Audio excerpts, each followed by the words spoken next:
Me hacía una radioescucha, una buena amiga, Martuchis Pérez, acerca de un artículo que veo en la revista Alto Nivel, que se cuestiona si se acabó el boom del consumo interno en México. Yo, sin leer el artículo completo, le dije sí. De hecho, ya vengo viendo algunos indicadores del año pasado, como por ejemplo el crecimiento del crédito, ya sea el crédito consumo, el crédito empresarial, el crédito de nómina, todos esos créditos venían creciendo todos los años, pero ya el año 2015, 2016, incluso a veces desde 2014 y 2017 empezó a decrecer, o sea, no crece al mismo ritmo, que bueno, se sigue moviendo y a priori podría decir uno, mira, pues estamos volviéndonos más conscientes los mexicanos en la adquisición de crédito. Pero en realidad no es tan buena la noticia que hayamos avanzado en nuestra educación financiera, sino más bien que las variables de alza en tasas e inflación alta ha hecho que se empiece a frenar el crédito. Al frenarse el crédito, pues los mismos comercios, industrias, pues empiezan a dejar de vender al mismo ritmo y empieza a lentizarse la economía. Y bueno, eso ya que lo veía viendo, le digo a ella, pues sí, así va a ser. O sea, estamos ante un fenómeno preocupante porque el consumo interno en el país, el mercado interno, fue lo que estuvo sosteniendo el crecimiento del país los últimos 2 o 3 años. Incluso me acuerdo mucho de las entrevistas que me hacía Luigi Rivera, porque él ve todos los indicadores del INEGI, sí, sobre todo de Producto Interno Bruto, el crecimiento del país trimestral, y me decía que cómo veía yo eso, y siempre concluíamos trimestre con trimestre del 2016-2017 que pues el sector terciario, o sea, comercio y servicios, era el que estaba sosteniendo el crecimiento del país ante la debacle o la inestabilidad de sectores como el secundario, que es la transformación, o el primario, que es la industria extractiva, que ha tenido muchos altibajos en los precios de los metales, incluso el petróleo. Pues sabemos que veníamos de una baja en el precio del petróleo y pues las exportaciones de México pues se veían mermadas. En fin, lo que sostenía a México era el consumo interno, y eso lo veía incluso el Banco de México y muchas autoridades hacendarias como un signo de que estábamos fortaleciendo la clase media, de que estábamos, bueno, pues ante la inminente o el inminente crecimiento del consumo y de un mejor poder adquisitivo. Y que en realidad, bueno, no era tanto eso, porque los salarios lamentablemente no son los que deben de ser.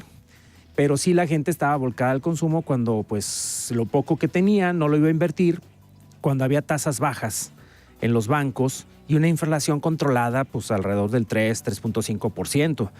Pero bueno, hoy que vemos que la inflación el año pasado llega a 6.77, prácticamente roza el 7%, y que este año va por las mismas, y que las tasas nada más el año pasado pasaron de 5.75 a 7.25 en un año, con el anterior gobernador del Banco de México que dijo que no iban a subir y que sin embargo sí subieron.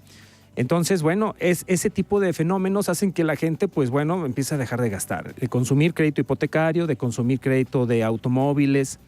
Incluso la Asociación Mexicana de la Industria Automotriz, bueno, pues también manifestó el año pasado una baja en el consumo de vehículos de 4.5, que bueno, se sigue moviendo la economía, pero menos vehículos se están vendiendo.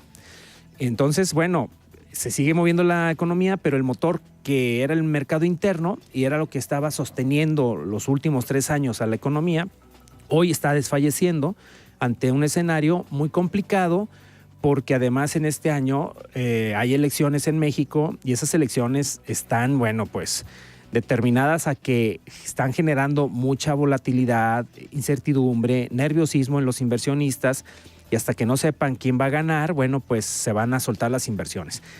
Hemos sido un país que históricamente hemos dependido de la inversión extranjera, y bueno, esta se ha ido deteriorando a últimas fechas, y sobre todo ahorita está detenida dado la incertidumbre política.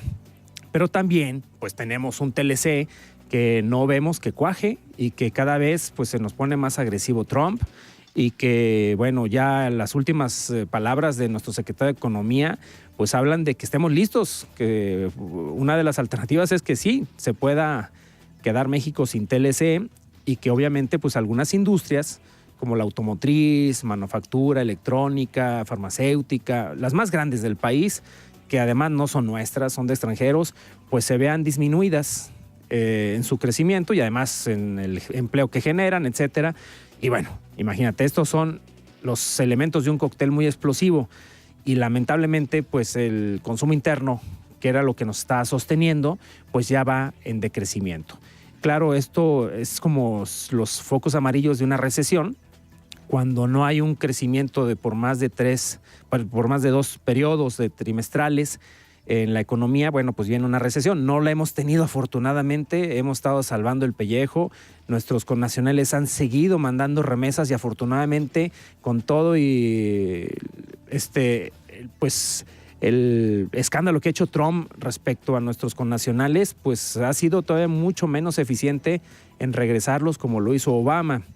Entonces, bueno, pues eso sostiene la economía y bueno, hay algunos focos todavía en amarillo en cuanto a producción industrial, pero bueno, ahí tenemos también un TPP que pues ya se firmó y que todavía falta que se apruebe por los distintos congresos, senados, pero que bueno, va a afectar a algunas industrias importantes, ¿no? Como las de los lácteos, en fin, en los alimentos procesados.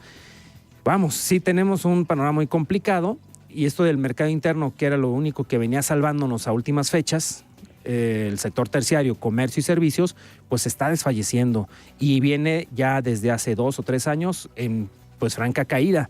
No estamos todavía en situación de focos rojos, pero no vemos que tampoco haya en el horizonte una recuperación, al menos en el 2018. Tu contacto, Fer. Sí, como no, estamos en YouTube en Fernando Carrillo L y estamos en Facebook, Fernando Carrillo López Oficial. En el 915-2831, a sus órdenes. Eres bienvenido. Gracias, Joaquín. Gracias. Buen día, buen domingo. Fernando Carrillo, comentarista de Buenos Días Aguascalientes. 8:46.